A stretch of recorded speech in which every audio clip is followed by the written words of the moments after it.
आभा civil service classes में आपका बहुत-बहुत स्वागत है और हम पढ़ने जा रहे हैं दक्षिण भारत की नदियाँ। हमारा जियोग्राफ़ी का टॉपिक चल रहा है और जियोग्राफ़ी में हमने नदी तंत्र पढ़ रहे हैं। हमने गंगा पढ़ लिया है और ब्रह्मपुत्र नदी तंत्र भी पढ़ लिया। अब हम पढ़ने जा रहे हैं दक्षिण भारत की नदियाँ। तो शुरू करते हैं दक्षिण भारत की नदियों से। दक्षिण या प्रायद्वीपीय भारत में मुख्य जल विभाजक का निर्माण पश्चिमी घाट द्वारा होता है। जो जल विभाजक वो होता है जो जल को विभाजित कर देता है। तो इसमें जो हमारा ऐसे होता है तो पश्चिमी घाट ये है, तो ये जो होता है मुख्य जल विभाजक होता है। ठीक है, पश्चिमी घाट द्वारा होता है जो पश्चिमी तट के निकट उत्तर से दक्षिण की ओर स्थित है। समझे? तो पश्चिमी घाट है जो उत्तर से दक्षिण की ओर स्थित है। अब प्रायद्वीपीय भाग की अधिकतर जो नदियां हैं वो कौन कौन सी है? महानदी, गोदावरी, कृष्णा, कावेरी पूर्व की ओर बहती हैं। अगर हमारा ये इंडिया का मैप ले लें हम, ये मैप है इंडिया का, तो ये जो महानदी गोदावरी, कृष्णा और कावेरी, यहाँ पर ये ईस्ट हो गया पूर्व और ये वेस्ट हो गया। तो ईस्ट की तरफ बहती हैं ऐसे। ठीक है, ये ईस्ट की तरफ बहती हैं और ये कहाँ पर गिरती है? बंगाल की खाड़ी में जाकर के गिरती हैं। तो ईस्ट में हमारा बंगाल की खाड़ी है, इसमें ये गिरती हैं। ये कहाँ पर गिरती है? बंगाल की खाड़ी में गिरती हैं। ये नदियाँ अपने मुहाने पर डेल्टा का निर्माण करती हैं।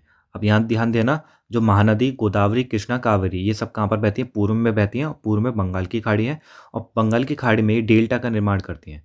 ठीक है, डेल्टा वो होता है जहाँ पर पानी अपना ऐसे बिखेर देती है, तो वो डेल्टा हो गया। एक नदी ऐसे आ रही है और ये अपना पानी ऐसे बिखेर गया, तो ये डेल्टा हो गया। तो ये जो, क्योंकि इसमें इसकी रफ्तार कम हो जाती है बाद में धीरे धीरे, तो ये आपस में ये बाद में डेल्टा का निर्माण करती हैं। तो यही है। तो कौन कौन सी नदियाँ डेल्टा का निर्माण करती हैं? जो कि महानदी गोदावरी, कृष्णा, कावेरी हैं। अब प्रायद्वीपीय भारत में नर्मदा, ताप्ती और माही मुख्य नदियां हैं जो कि पश्चिम की ओर बहती हैं। ये जैसे कि ये मैप है, तो ये पश्चिम की ओर बहेंगी, इस साइड ऐसे बहेंगी। ठीक है, पश्चिम की ओर कौन सा होता है? पश्चिम की ओर होता है आपका अरब सागर। तो ये अरब सागर में आके गिरती है और जैसे कि हमने देखा था वो पूरब की ओर जाती है बंगाल की खाड़ी में और डेल्टा बनाती हैं, और जो पश्चिम की ओर जाती है ये बनाती है ज्वार रत्नमुख एस्चुरी का निर्माण करती हैं। ठीक है, तो ये एस्चुरी का निर्माण कौन सी करती हैं? ये तीन नदियां नर्मदा, ताप्ती, माही और महानदी गोदावरी, कृष्णा, कावेरी, ये बनाती हैं आपका डेल्टा। तो डेल्टा अलग होता है, ज्वाररत्नमुख अलग होता है, एस्चुरी अलग होता है। तो आपको ये भी ध्यान रखना पड़ेगा इसमें। यहाँ मैप में कुछ 5 नदियाँ दिखाई गई हैं जो मेन रिवर हैं। पहली जो ऐसे जा रही है, ऐसे निकल करके इस साइड की तरफ जा रही है। ठीक है, सॉरी, ये वेस्ट में है और ये ईस्ट है। तो जो नर्मदा रिवर है वो वेस्ट की तरफ बहती है। उसके बाद जो महानदी है, जो ये सेकंड नंबर पर है, ये जा रही है आपकी ईस्ट में। फिर जो है गोदावरी, वो भी जा रही है आपकी ईस्ट में। उसके बाद कृष्णा, ये भी जा रही है आपकी ईस्ट में।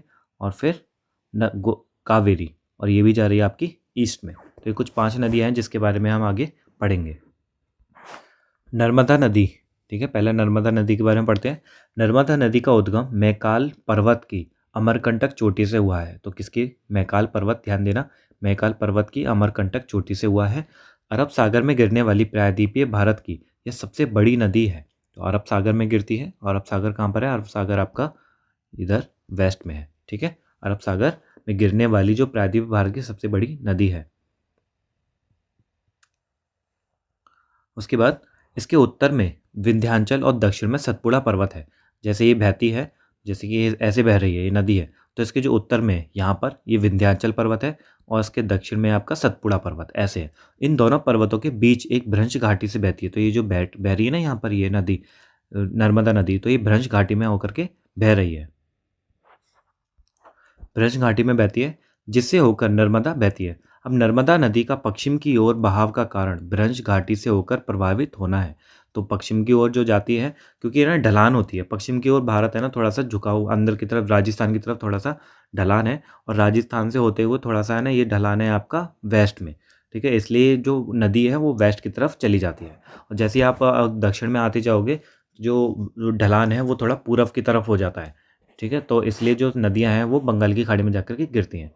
तो ये ब्रज घाटी की वजह से ही, और ये जो ब्रज घाटी में होकर के बहती है, तो इसकी वजह से ढलान उधर हो गई है।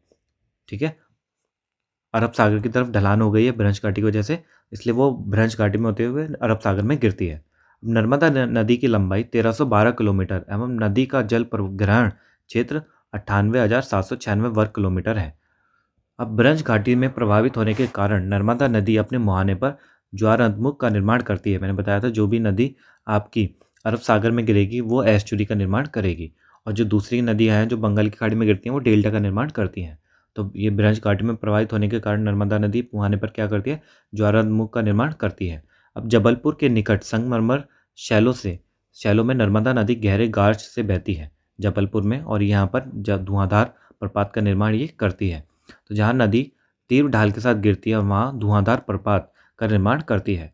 अब ताप्ती नदी जहाँ, या तापी नदी, किसी भी नाम से बोल सकते हो इसे, ताप्ती या तापी, मध्य प्रदेश, ये भी कहाँ से निकलती है, मध्य प्रदेश के बैतूल जिले के मुल्ताई के निकट सतपुड़ा पहाड़ियों से निकलती है। तो ताप्ती नदी कहाँ से निकलती है, मध्य प्रदेश के बैतूल जिले के मुल्ताई के निकट सतपुड़ा पहाड़ियों से निकलती है।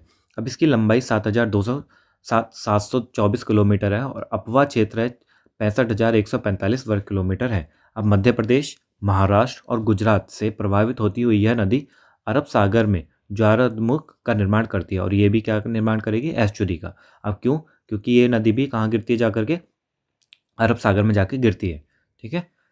अब गोदावरी, अब तीसरी नदी है हमारी गोदावरी। ये प्रायद्वीप भारत की सबसे लंबी नदी है। तो सबसे लंबी नदी अगर कोई आपसे पूछे तो आप क्या नाम बोलोगे, गोदावरी। तो गोदावरी नदी प्रायद्वीप भारत की सबसे लंबी नदी है, और यह नदी महाराष्ट्र में नासिक के त्र्यंबेश्वर से निकलती है।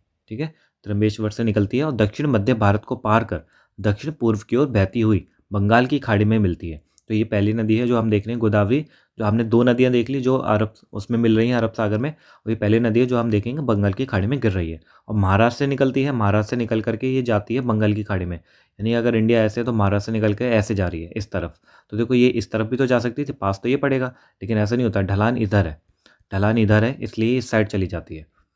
ठीक है, तो यही रीज़न है इसका। फिर कहाँ थे हम। अब प्रायद्वीपीय नदियों में गोदावरी का अपवा तंत्र सबसे बड़ा है। ठीक है, नदियों में सबसे बड़ा गोदावरी का है अपवा तंत्र।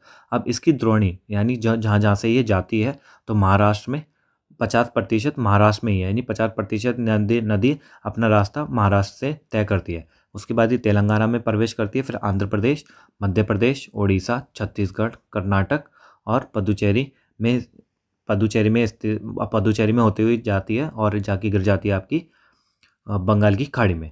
अब गोदावरी में अनेक सहायक नदियाँ मिलती हैं, और ये सहायक नदियाँ याद कर लेना गोदावरी की, पूर्णा, वर्धा, प्राणहिता, मंजीरा, इंद्रावती, बेनगंगा। ये सारी जितनी भी नदियाँ हैं वो आपकी उसकी जो हम पढ़ रहे हैं गोदावरी नदी की सहायक नदियाँ हैं, पूर्णा, वर्धा, प्राणहिता, मंजीरा, इंद्रावती, बेनगंगा। अब आते हैं दूसरे नंबर पे है गोदावरी नदी। तो गोदावरी नदी को बड़े आकार और विस्तार के कारण दक्षिणी गंगा क्या बोला जाता है, दक्षिण गंगा या वृहद गंगा के नाम से जाना जाता है। तो गोदावरी नदी कौन सी क्या बोला जाता है, दक्षिण गंगा या वृहद गंगा। अब कृष्णा नदी महाराष्ट्र के पश्चिमी घाट में महाबलेश्वर से निकलकर 1400 किलोमीटर प्रवाहित होकर बंगाल की खाड़ी में गिरती है। ठीक है, कृष्णा नदी भी कहाँ गिरती है, बंगाल की खाड़ी में गिरती है। नहीं, अभी गोदावरी तो पढ़ रहे थे ना हम, हाँ ये हम ये नदी पढ़ रहे हैं कृष्णा। मैंने उसमें बोल दिया कि एक और नदी, तो ये गोदावरी तो हम पढ़ ही रहते हैं, उसी की अब बस सहायक नदी यहाँ पर देखी है हमने। और गोदावरी नदी को ही जो सबसे बड़ी है उसी को बोला जाता है दक्षिण गंगा और वृहद गंगा। अब हम कृष्णा नदी के बारे में पढ़ रहे हैं जो महाबलेश्वर से निकलती है और 1400 किलोमीटर प्रवाहित होकर बंगाल की खाड़ी में आकर के गिरती है। अब इसमें तुंगभद्रा, कोयना, मालप्रभा, पंचगंगा, दूधगंगा, घाटप्रभा, मूसी, भीमा इसकी मुख्य सहायक नदियाँ हैं, तो ये भी आपको याद करनी है। अब इसकी द्रोणी यानी बेसिन जो कहाँ पर ये नदी बहती है, तो महाराष्ट्र में बहेगी, कर्नाटक, तेलंगाना, आंध्र प्रदेश, यहाँ से यहाँ तक फैली हुई है, यहाँ तक ये नदी अपना रास्ता तय करती है। अब कृष्णा नदी जल विवाद, जो कृष्णा नदी जल विवाद है, ये पहली वीडियो में मैंने भी आपको बता दिया है। तो ये आंध्र प्रदेश, कर्नाटक और महाराष्ट्र के मध्य वर्ष 1957 से चला आ रहा है। तो किस किस के बीच में, आंध्र प्रदेश में, कर्नाटक और महाराष्ट्र, ये तीन राज्यों में कौन सा नदी विवाद है, कृष्णा नदी जल विवाद है, 1957 से चला आ रहा है। इसके निपटान के लिए कई समितियों के अतिरिक्त सुप्रीम कोर्ट के सेवानिवृत्त न्यायाधीशों RS बहावत और ब्रजेश कुमार की अध्यक्षता में कृष्णा नदी जल विवाद पर 2 भिन्न न्यायाधिकरणों का गठन किया जा चुका है। इतना सारी चीज़ की गई तब भी मामला हल नहीं हुआ। अब महानदी मध्य पूर्व भारत की नदी है। ठीक है, कहाँ की नदी है, मध्य पूर्व भारत की, जो छत्तीसगढ़ में सिहावा पहाड़ी से निकलकर पूर्व की ओर बहती है। ठीक है, कहाँ पर बहती है, पूर्व की ओर बहती है। 851 किलोमीटर लंबी यह नदी छत्तीसगढ़ एवं ओडिशा में प्रवाहित होती हुई पारादीप के पास बंगाल की खाड़ी में जाकर के गिर जाती है। अब कावेरी नदी, देखो यहाँ पे डेल्टा लिखा हुआ है, यानी गिर जाती है, जो डेल्टा का निर्माण करती है, एस्चुरी का निर्माण नहीं करती। अब कावेरी नदी के बारे में देखें। कावेरी नदी कर्नाटक के कुर्ग जिले में ब्रह्मगिरी की पहाड़ियों से निकलती है। ठीक है, कहाँ से निकलती है? कर्नाटक की ब्रह्मगिरी की पहाड़ियों से निकलती है। 800 किलोमीटर लंबाई तथा 81,155 वर्ग किलोमीटर अपवाह क्षेत्र में प्रवाहित होती है। ये तिरुचिरापल्ली के निकट बंगाल की खाड़ी में मिल जाती है, बंगाल की खाड़ी में जाकर के गिर जाती है। अब इसका अपवाह क्षेत्र कहाँ कहाँ पर है? केरल में, कर्नाटक में, तमिलनाडु में और संघ शासित प्रदेश पुडुचेरी में विस्तृत है। पहाड़ी से नीचे उतरने के पश्चात कावेरी नदी दक्कन पठार में प्रभावित होती है, जहां यह श्रीरंगपट्टनम, शिव समुद्रम एवं श्रीरंग द्वीपों का निर्माण करती है। किस किस का? श्रीरंगपट्टनम, शिव समुद्रम और श्रीरंगम द्वीपों का निर्माण करती है। कावेरी नदी की प्रमुख सहायक नदियां हैं अमरावती, भवानी, हेमावती तथा काबिनी है। ये सारी नदियां हैं जो आपको याद करनी है। भारत में आयतन की दृष्टि से सबसे बड़ा जलप्रपात कावेरी नदी बनाती है, आयतन की दृष्टि से। ठीक है, तो भारत में आयतन की दृष्टि से सबसे बड़ा जलप्रपात कौन बनाएगा? कावेरी नदी बनाती है। इसे शिव समुद्रम के नाम से जाना जाता है। तो हमने एक तो देख लिया था जो दूसरी वाली नदी का, और ये है शिव समुद्रम का, इसे भी आपको देखना है। प्रपात द्वारा उत्पादित विद्युत जो शिव समुद्रम है, इससे बिजली बनाई जाती है, और जो विद्युत होगी उसे मैसूर में, बेंगलुरु में कोलार स्वर्ण क्षेत्र को प्रदान की जाती है। अब एस्चुरी, ठीक है, एस्चुरी जल की एक ऐसी अर्ध संलग्न तटीय स्थलाकृति है जो पूर्व की ओर बहती हैं, जो पश्चिम की ओर बहती हैं, वेस्ट की तरफ बहती हैं, वो नदियाँ एस्चुरी बनाती हैं। तो ये क्या होता है? एक अर्ध संलग्न तटीय स्थलाकृति है जहाँ नदियों द्वारा बहाकर लाए गए मलबे बहकर समुद्र में चले जाते हैं।